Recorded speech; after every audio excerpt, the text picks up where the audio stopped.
Hello guys, কেমন আছো তোমরা সবাই? আশা করি তোমরা সবাই অনেক ভালো আছো। তো আজকে আমরা ধানুষ খ্যাত থিরুচিত্রবলম তার একটি মুভি এক্সপ্লেন করব। আর এই মুভিটি অনেক সুন্দর। আসলে মুভিতে দেখানো হয়েছে যে নিজের মনের মতো নিজের সেম মেন্টালিটির মানুষ পাওয়া অনেক ভাগ্যের একটা ব্যাপার, এবং এই ছবিতে তা খুব সুন্দরভাবে বোঝানো হয়েছে। ছেলেটি যখন বারবার অন্য মেয়েদেরকে প্রপোজ করলেও কারো কাছ থেকে ভালোবাসা পায়নি, এবং শেষে সে তার বান্ধবীকে ভালোবাসে। তো আজকের ছবিটি হচ্ছে একটি তামিল লাভ স্টোরি, যেখানে ধানুষ খুব সুন্দর অভিনয় করেছে। তো চলো মুভির কাহিনীতে যাই। মুভির শুরুতে একটি গাড়ির অ্যাক্সিডেন্ট দেখানো হয়, যা কিনা অনেক বছর আগের, এবং এখানে অ্যাক্সিডেন্টটি কাদের হয়েছিল তা আমরা পরে জানতে পারবো। এরপর 10 বছর পরের কাহিনী দেখানো হয়, যেখানে আমরা একটি ফুড ডেলিভারি করা ছেলেকে দেখতে পাই। তার নাম হলো থিরুচিত্রবলম, আর তাকে সবাই পরম নামে ডাকতো। পরম খুবই সাধারণভাবে জীবনযাপন করত। সে যখন খাবার ডেলিভারি করতে একটি ফ্ল্যাটের মধ্যে যায়, এবং সেখানে তার স্কুলের সব বন্ধুরা মিলে পার্টি করছিল। তো সেখানে পরম অনুষা নামের একটি সুন্দরী মেয়েকে দেখতে পায়। তো অনুষাকে পরম ক্লাস 5 থেকে পছন্দ করতো। তবে অনুষা অনেক ধনী পরিবারের মেয়ে, আর পরম হলো মধ্যবিত্ত পরিবারের ছেলে, তাই সে কখনো অনুষাকে তার মনের কথা বলতে পারেনি। তো এখন পরম তার ফুড ডেলিভারি করার চেহারা অনুষাকে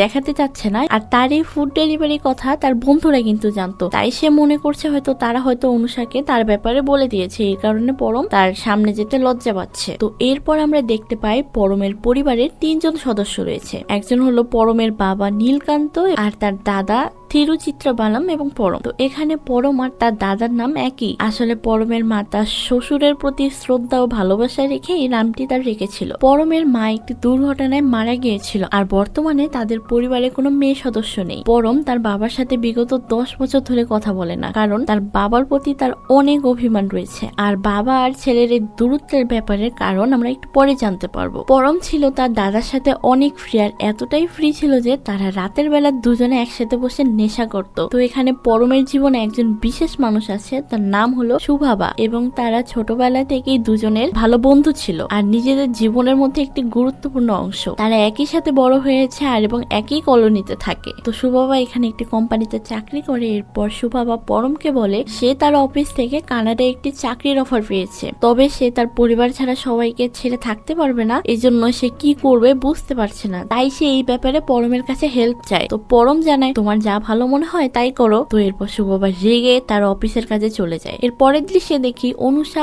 পরমকে খাবার ডেলিভারি করতে দেখে ফেলে, এবং অনুষা তখন পরমকে ডাক দিয়ে বলে সেদিন তো তোমাকে ফ্ল্যাটে দেখেছিলাম, কিন্তু তুমি কিছু না বলে চলে গিয়েছিলে কেন? তো পরম তখন বলে অনেকদিন পর দেখা হয়েছে, তো আমি ভেবেছিলাম তুমি হয়তো আমাকে ভুলে গিয়েছো, তাই আর দেখা করিনি। অনুষা তখন বলে আরে তোমাকে কিভাবে ভুলে যাব, তুমি তো ক্লাসের সব থেকে ভালো ছাত্র ছিলে, আর আমরা সবাই ভেবেছিলাম তুমি বড় হয়ে অনেক ভালো কিছু করবে, তুমি ভালো কোনো অবস্থানে থাকবে, কিন্তু তোমার কি হয়েছিল, তুমি পড়াশোনা কেন ছেড়েছিলে? তো এখানে তাদের কথা বলার মাধ্যমে আমরা জানতে পারি পরম অনেক ভালো ছাত্র ছিল, এবং তার পারিবারিক সমস্যার কারণে সে পড়াশোনা করতে পারেনি। এরপর অনুষা পরমের নাম্বার নেয় এবং বলে তোমার সাথে পরে কথা হবে। এরপর রাতের বেলা যখন পরম সুভাবাকে এই ব্যাপারে বলে, তখন সুভাবা তো বিশ্বাসই করতে পারছে না যে অনুষা তার থেকে নাম্বার নিয়েছে, এবং ঠিক তখনই অনুষা পরমকে কল দেয়। আসলে অনুষা রাতে কিছু খাবার ডেলিভারি করে দিতে বলে, আর শেষে সুইট হার্ট বলে ফোন রেখে দেয়। তো অনুষার কথা শুনে তো পরম খুশিতে গলে যেতে থাকে, আর এসব শুনে শুভবার বুঝতে বাকি নেই যে অনুষা কেন পরমের নাম্বার নিয়েছে। শুভবা তখন পরমকে বলে অনুষা তো তোমাকে ব্যবহার করছে, কিন্তু পরম শুভবার কথায় গুরুত্ব দেয় না। এরপর খবরে দেখানো হয় যে একটি বাচ্চা মেয়েকে কয়েকজন লোক কিডন্যাপ করে নিয়ে গিয়েছে, এবং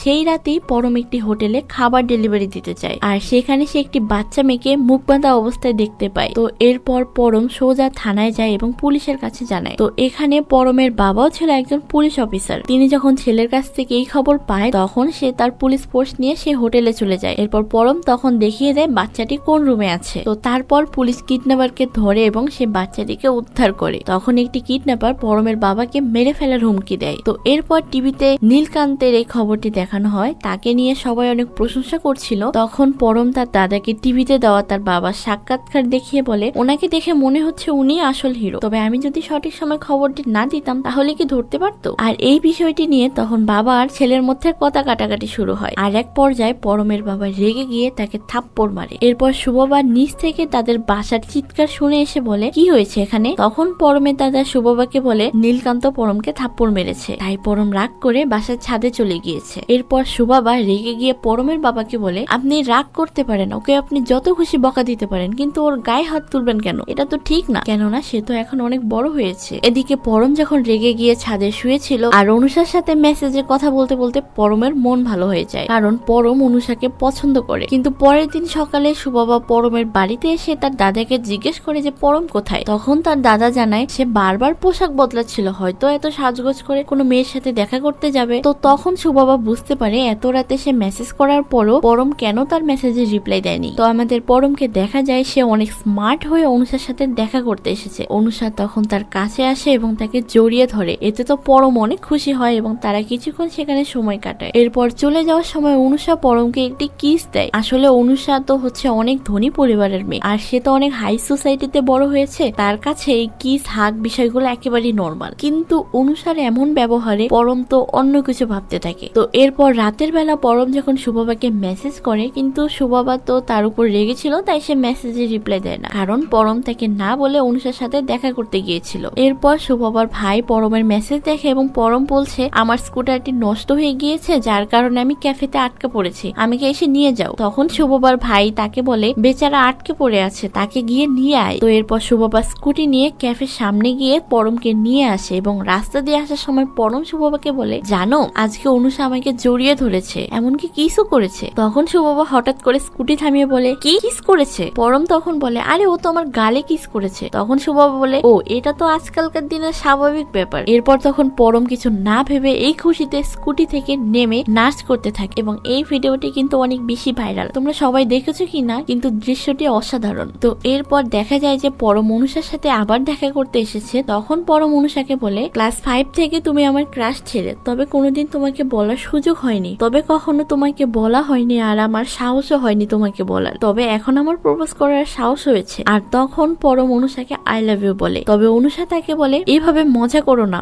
বাচ্চাদের মতো ব্যবহার একদমই করো না, কারণ এসব ইমোশনের তো কোনো মূল্যই নেই তার কাছে, আর আমি তোমার সাথে যা করেছি তা সবকিছু ন্যাচারাল ছিল, এখানে ভালোবাসার মতো কোনো বিষয় নেই। তখন অনুষার ফোনে তার একটি বন্ধুর কল আসে। এরপর অনুষা পরমকে বলে, আমাকে এখনই যেতে হবে। তো এসব কিছু শুনে তো পরমের মন একেবারে খারাপ হয়ে যায় এবং সে খুব হালকা করে একটি ছ্যাঁকা খেয়ে যায়। তো এরপর রাতের বেলা পরম যখন সুবাবাকে এই ব্যাপারে জানায়, সুবাবা পরমের তখন মন ভালো করার চেষ্টা করে, তবে পরমের মন তো অনেক বেশি খারাপ ছিল, তাই সে সুবাবাকে চলে যেতে বলে। এরপর পরমকে তার দাদার সাথে সময় কাটাতে দেখা যায়। তিনি পরমকে অনেক বেশি ভালোবাসেন আর তাকে অনেক বেশি সাপোর্ট করে। তিনি পরমকে অনেক ধরনের পরামর্শ দেন যে কেমন করে নিজেকে আরো আকর্ষণীয় করে তোলা যায়। এছাড়া তার দাদা প্রেমের ব্যাপারে আরো অনেক বেশি পরামর্শ দিতে থাকে, কারণ পরম মাঝে মাঝেই তার দাদার কাছ থেকে প্রেমের ব্যাপারে পরামর্শ নেন। তো এরপর একদিন সুবাবা পরমকে নিয়ে মুভি দেখতে যায় এবং পরম যখন পপকর্ন আনতে যায় তখন সে অনুষাকে দেখতে পায়, যে কিনা তার কয়েকজন বন্ধুর সাথে বসে মুভি দেখছিল। এটা দেখে তো পরমের রাগ হয়, তবে তার কিছু বন্ধু তাকে অপমান করতে থাকে এবং তারা বলছিল যে, এই পরম তুই এখানে কি করছিস, তুই কি এখানে মুভি দেখতে এসো খাবার ডেলিভারি করিস নাকি, এবং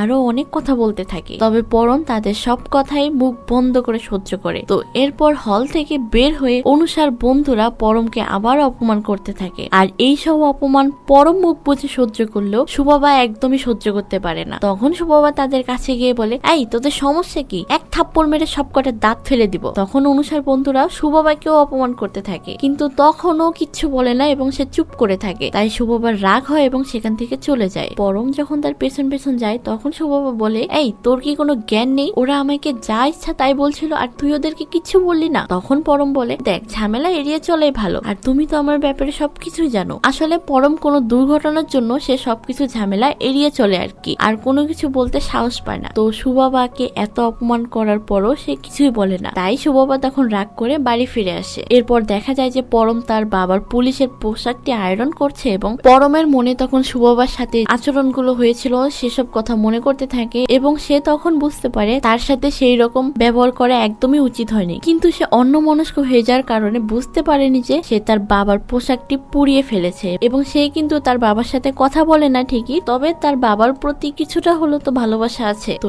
এরপর পরম যখন খেতে বসে তার বাবা পোশাকটি এনে বলে আমার এই ড্রেসের অবস্থা কে করেছে। তখন পরমের দাদা পরমকে বাঁচানোর জন্য নিজের উপরে সব দোষ নিয়ে নেয়। তখন এইসব নিয়ে পরমের বাবা অনেক রাগারাগি করতে থাকে, যা শুনে পরম তখন বলে আমি পুড়িয়েছি তোমার ড্রেস, আর এটা নিয়ে সে আমার সাথে কি করবে। তো একথা শুনে পরমের বাবা তারও চিৎকার করতে শুরু করে এবং বলে ও কি কোনো ঝামেলা তৈরি করা ছাড়া থাকতে পারে না, ও আসলে কি চায়। তখন পরম রেগে গিয়ে বলে আমি আমার মা আর বোনকে ফিরে পেতে চাই, সে কি পারবে আমার মা আর বোনকে ফিরিয়ে দিতে। তো এখানে পরমের কথায় বোঝা যায় যে তার মা আর বোন হারিয়ে যাওয়ার কারণে তার বাবার কিছুটা দোষ রয়েছে, কিন্তু কি সেই দোষ আর কি এমন হয়েছিল তাদের সাথে। তো এরপর তাদের সাথে ঘটে যাওয়া সেই 10 বছর আগের কাহিনী দেখানো হয়। তারা তখন তার পরিবার নিয়ে অনেক বেশি সুখী ছিল। ওরা সবাই মিলে গাড়িতে করে কোথাও যাচ্ছিল, কিন্তু পরমের বাবা ফোন দেখতে দেখতে গাড়ি চালাচ্ছিল। তবে পরম তার বাবাকে ফোন চালাতে নিষেধ করছিল, কিন্তু তার বাবা তার কোনো কথাই শুনে না এবং তখনই তাদের গাড়ির সামনে একটি ট্রাক চলে আসে,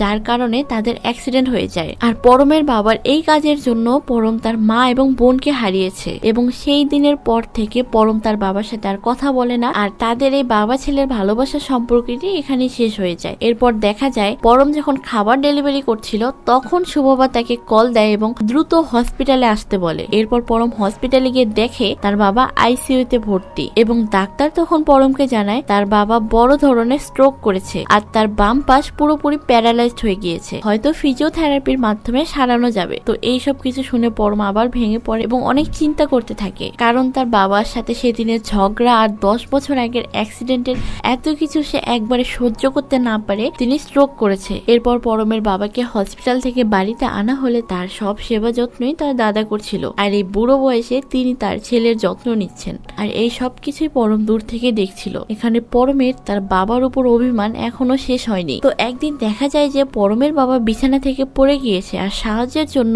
তার বাবাকে ডাকতে থাকে, কিন্তু তার বাবা তখন ঘুমিয়েছিল। কিন্তু এখানে পরম তার বাবা সবকিছুই দেখছিল এবং সে বুঝতে পারছে না যে কি করবে, সে কিভাবে তার বাবাকে সাহায্য করবে। তখন পরম তার সব রাগ শেষ করে সে বাবাকে সাহায্য করতে যায় এবং তাকে বিছানায় তুলে দিয়ে চলে যেতে থাকে। তখন তার বাবা তাকে বলে আমাকে কি ক্ষমা করবি, সেদিন ওই দুর্ঘটনা আমি ইচ্ছে করে করিনি, আমার সেদিনই মরে যাওয়া উচিত ছিল, তবে আমি কিভাবে বেঁচে গেলাম, সেদিনের পর থেকে আমি ধীরে ধীরে মরে যাচ্ছি। তো এসব শুনে পরমের চোখ থেকে পানি পড়তে শুরু করে, আর তার বাবার এমন ভাবে ক্ষমা চাওয়া দেখে তার 10 বছরের রাগ এক নিমিষে শেষ হয়ে যায়, আর সে তার বাবাকে তখন কান্না করতে নিষেধ করে এবং সেখান থেকে চলে যায়। এর পরের দিন থেকে পরম তার বাবার সাথে ভালো মতো কথা বলতে থাকে, সে যাই করুক না কেন তার বাবাকে বলেই করে, এখন যেহেতু পরিবারের সব দায়িত্ব তার উপরেই। তো এরপর সুবাবা পরমকে বলে মানুষ তো পড়া শেষ করেও কোনো চাকরি পায় না, আর তুমি তোমার বাবার সাথে রাগ করে পড়াশোনাই করলে না। এর মানে হলো ওই অ্যাক্সিডেন্টের পর থেকে পরম তার বাবার সাথে রাগ করে সে আর পড়াশোনাই করেনি। সুবাবা তখন বলে তুমি অন্তত কলেজে ভর্তি হও এবং নিজের গ্রাজুয়েশন শেষ করো। সুবাবার কথা শুনে পরম তখন তার গ্রাজুয়েশন শেষ করার জন্য ভর্তি হতে যায়। এরপর একদিন দেখা যায় পরম তার পরিবারকে নিয়ে তার নানির বাড়ি বেড়াতে যাচ্ছে এবং সেদিনের ওই দুর্ঘটনার পরে পরমের বাবা তার শ্বশুর বাড়ি যেতে সাহস পায়নি, কারণ সে কোন মুখে তাদের সামনে গিয়ে দাঁড়াবে। তো এরপর তার নানির বাড়িতে চলে আসে এবং সেখানে সবাই পরমের বাবাকে এতদিন পরে দেখে আবেগে পুরো আপ্লুত হয়ে যায়, আর তাদের সবাইকে কাছে টেনে নেয় এবং তারা সবাই অনেক খুশি হয়। এরপর দেখা যায় পরম তার নানির বাড়ির বিয়ের অনুষ্ঠানে কয়েকটি মেয়ে নাচ করা দেখছিল, আর সেখানকার একটি মেয়েকে তার অনেক ভালো লেগে যায়। মেয়েটির নাম হলো রজনী, আর এসব কিছু সে শুভবাকে বলে। তো এরপর শুভবা পরমকে রজনীর সাথে দেখা করার সুযোগ করে দেয়, কিন্তু পরম রজনীর সামনে গিয়ে নার্ভাস হয়ে যায় এবং যার কারণে রজনীকে কিছু বলতে পারে না। তবে এখানে কিছুদিন থাকার পরে যখন বাড়ি যাওয়ার সময় হয় তখন পরমকে কোথাও খুঁজে পাওয়া যাচ্ছিল না। তো এরপর শুভবা পরমকে খুঁজতে গিয়ে দেখে পরম মন খারাপ করে রাস্তায় বসে আছে। সে তাকে বলে যে তার বাড়ি যেতে ইচ্ছে করছে না। তখন শুভবা বলে বাড়ি যেতে ইচ্ছে করছে না নাকি ওই মেয়ে রজনীকে ছেড়ে যেতে ইচ্ছে করছে না। পরম তখন বলে আমি চলে যাব, কিন্তু ওই মেয়ের সাথে আমি যোগাযোগ রাখতে চাই, কিন্তু তার নাম্বার তো আমার কাছে নেই, ওকে আমার অনেক ভালো লেগেছে। তো এরপর দেখা যায় যে শুভবা রজনীকে ডেকে নিয়ে এসেছে এবং শুভবা পরমকে বলে তুমি ওর সাথে কথা বলো, আমি দূরে আছি। রজনী তখন পরমকে বলে কি হয়েছে। পরম বলে আমি তো চলে যাচ্ছি, তাই ভাবলাম তোমাকে বিদায় জানাই, কিন্তু তোমার সাথে আমি যোগাযোগ রাখবো কিভাবে, তুমি যদি তোমার নাম্বারটা দিতে। তখন রজনী বলে আমরা কেন যোগাযোগ রাখবো। তখন পরম কিছু বলতে পারে না আর বলে আমি এমনি তোমার নাম্বার চাচ্ছিলাম। তখন রজনী বলে আমাকে যদি বাবা আপনার সাথে কথা বলতে দেখে আমার পুরো 12টা বাজিয়ে দেবে। এই কথা শুনে পরম বুঝতে পারে যে রজনী তাকে পছন্দ করে না, যার কারণে এইবারও তার মন ভেঙে যায়। তো এরপর তারা নানা নানির কাছ থেকে বিদায় নেয় এবং সেখান থেকে চলে যায়। বাড়ি ফেরার পথে ট্রেনে পরমের দাদা পরমকে বলে তুমি এতদিন ধরে যে ভালোবাসা খুঁজছো সেগুলো কোনো ভালোবাসাই নয়, আসল ভালোবাসা তো সব সময় তোমার কাছেই থাকে। আসলে দাদা শুভবাকে উদ্দেশ্য করে পরমকে বলে দেখ সে তোমার নিজের থেকেও বেশি ভালোবাসে এবং তোমাকে জানে, তোমার পাশে থাকে, তোমার সুখে দুঃখে বিপদে আপদে সব সময় তোমাকে সাপোর্ট করে। কিন্তু পরম শুভবাকে তো তার প্রেমিক বা ভালোবাসা হিসেবে মেনে নিতে পারে না। সে বলে ও তো আমার বন্ধু, ও কিভাবে আমার ভালোবাসা হতে পারে। কিন্তু এরপর যখন পরম শুভবার সাথে কাটানো অনেক সুন্দর সুন্দর সময় এবং স্মৃতির ব্যাপারে মনে করে, তখন সে নিজে নিজে বুঝতে পারে যে হ্যাঁ দাদার কথাই তো সত্যি, সে ভালোবাসার মানুষ হিসেবে একদমই পারফেক্ট। তো এরপর একদিন পরম সুযোগ বুঝে শুভবাকে ছাদে ডাক দিয়ে নিয়ে প্রপোজ করে এবং সে বলে আমরা বিয়ে করব এবং সারা জীবন একসাথে থাকবো। কিন্তু শুভবা পরমকে বলে এতক্ষণ যা কিছু বললে সেই সময়টুকু তুমি একেবারেই ভুলে যাও, যেন তোমার আর আমার মাঝে এসব কোনো কথাই হয়নি, আর তুমি তোমার পড়াশোনায় মনোযোগ দাও। এসব বলে শুভবা সেখান থেকে চলে যায়। তো এরপর পরম তার দাদার উপরে এসে রাগ দেখাতে থাকে, কারণ তার জন্য শুভবার সাথে তার এতদিনের বন্ধুত্ব নষ্ট হয়ে গিয়েছে। সে এখন কোন মুখ নিয়ে শুভবার কাছে যাবে। তো এরপর দেখা যায় যে শুভবা অফিস থেকে যে কানাডা যাওয়ার অফারটি পেয়েছিল সেটা সে গ্রহণ করে এবং সে কানাডা চলে যাবে। কিন্তু সেও তো মনে মনে পরমকে অনেক পছন্দ করে আর তাকে ভালোবাসে, কিন্তু সে এগুলো কোনোদিন প্রকাশ করেনি। সে পরমকে রিজেক্ট করেছে কারণ পরম এর আগেও দুটো মেয়েকে প্রপোজ করেছে যারা কিনা পরমকে রিজেক্ট করেছে, আর সে ভাবে পরম কারোর কাছে পাত্তা না পেয়ে এখন আমাকে প্রপোজ করছে। তো এই সব কিছু চিন্তা করেই শুভবা পরমকে রিজেক্ট করেছে। এরপর পরম ও তার বাবা হোটেলে বসে খাবার খাচ্ছিল, তখন পরম তার বাবাকে শুভবার ব্যাপারে বলে। তখন পরমের বাবা তাকে বলে ছোটবেলা থেকেই তোর মা শুভবাকে ঘরের বউ বানাতে চেয়েছিল। তো এরপর তারা খাবার শেষ করে এবং যখন তারা বাসায় ফিরছিল তখনই সেই কিডন্যাপারটি যে পরমের বাবাকে হুমকি দিয়েছিল সে পরমের বাবাকে মারতে আসছিল এবং তখন পরম লোকটিকে থামাতে যায়, তবে লোকটি পরমকে অনেক মারে এবং এক পর্যায়ে পরমকে অনেক আহত করে ফেলে। এরপর কিডন্যাপার যখন পরমের বাবাকে লাথি মারে তখন পরমের তো অনেক রাগ হয় এবং লোকটিকে সে অনেক মারতে থাকে এবং লোকটির হাত থেকে পরম তার বাবাকে রক্ষা করে। আর তারা সবাই সেখানে অনেক আহত ছিল এবং রাস্তায় পড়ে থাকে। কিছুক্ষণ পর অ্যাম্বুলেন্স আসে এবং তাদের হসপিটালে ভর্তি করে। আর তাদের এই ঘটনা শুনে শুভবা দ্রুত হসপিটালে যায় আর তাদের এমন অবস্থা দেখে শুভবা অনেক কান্না করতে থাকে। আর পরমের বাবা পরমকে নিয়ে তখন অনেক গর্ববোধ করতে থাকে কারণ পরম তার বাবার জন্য লড়াই করেছে। তো এরপর দেখা যায় শুভবার কানাডা চলে যাওয়ার সময় চলে এসেছে এবং সে কানাডা যাওয়ার জন্য এয়ারপোর্টে যায় এবং সে পরমকে কল করে যাতে শেষবারের মতো তাদের একটিবার দেখা হয়। তবে পরম যখন বাইক নিয়ে আসছিল তখন আসার সময় ট্রাফিক পুলিশ তাকে আটকে দেয়, যার কারণে পরম সময় মতো এয়ারপোর্টে যেতে পারে না এবং এইদিকে শুভবা অনেকক্ষণ অপেক্ষা করছিল এবং অপেক্ষা করতে করতে তার ফ্লাইটের সময় হয়ে গিয়েছে। এরপর সে বিমানে উঠে এবং কান্নায় ভেঙে পড়ে কারণ সে ভেবেছিল হয়তো পরম এসে তাকে আটকাবে এবং তাকে কানাডায় যেতে দিবে না, কিন্তু পরম তা করেনি। এরপর আমরা পরমকে দেখি যে শুভবার সাথে দেখা করতে না পারার কারণে তারও অনেক মন খারাপ হয়ে গিয়েছে। এরপরে দেখা যায় যে শুভবার ভাই পরমের কাছে গিয়ে একটি বক্স ছুঁড়ে মারে যেখানে শুভবা পরমের জন্য দিনের পর দিন চিঠি লিখেছে। শুভবা তাকে 6 বছর আগে থেকেই ভালোবাসে কিন্তু সে কোনোদিনও বলতে পারেনি। যখন শুভবা তার মনের কথা বলতে চেয়েছিল তখন পরম অন্য মেয়েদের পেছনে ছুটেছিল। এরপর থেকে পরম নিজেকে অনেক অপরাধী মনে করতে থাকে এবং সে জীবনে কত বড় ভুল করেছে সেটা সে বুঝতে পারে। তো একদিন দেখা যায় পরম শুভবাকে ভিডিও কল করেছে, তখন শুভবা অনেক কান্না করতে থাকে এবং শুভবা বলে এখানে তার অনেক একা একা লাগছে আর সে এখানে থাকতে পারবে না এবং সে চলে আসবে। তখন পরম তাকে বলে তোমাকে আর আসতে হবে না, তুমি শুধু পিছন ফিরে তাকাও। শুভবা যখনই পিছনে ফিরে তখন দেখে পরম তার জন্য কানাডা চলে এসেছে। এরপর তারা দুইজন দুইজনকে জড়িয়ে ধরে এবং এখানে তাদের ভালোবাসার পূর্ণতা পায়। এরপর তারা ইন্ডিয়া ফিরে আসে এবং বিয়ে করে আর এরপর তারা সুন্দরভাবে জীবন কাটাতে থাকে এবং এই মুভিটি এখানেই শেষ হয়ে যায়। আর তোমাদের মুভিটি কেমন লেগেছে তা অবশ্যই আমাকে জানাবে। আর তোমরা হয়তো অনেকেই আমাকে পছন্দ নাও করতে পারো, কিন্তু আমি চেষ্টা করব তোমাদেরকে খুশি করার। আর তোমরা সবাই আমাকে সাপোর্ট করো যাতে আমি এর থেকেও ভালো কাজ করতে পারি। আর তোমরা যারা নতুন তারা চ্যানেলটিকে অবশ্যই সাবস্ক্রাইব করবে এবং লাইক কমেন্ট শেয়ার করবে। এবং আজকের মতো বিদায় নিচ্ছি। টেক কেয়ার, বাই বাই, আল্লাহ হাফিজ।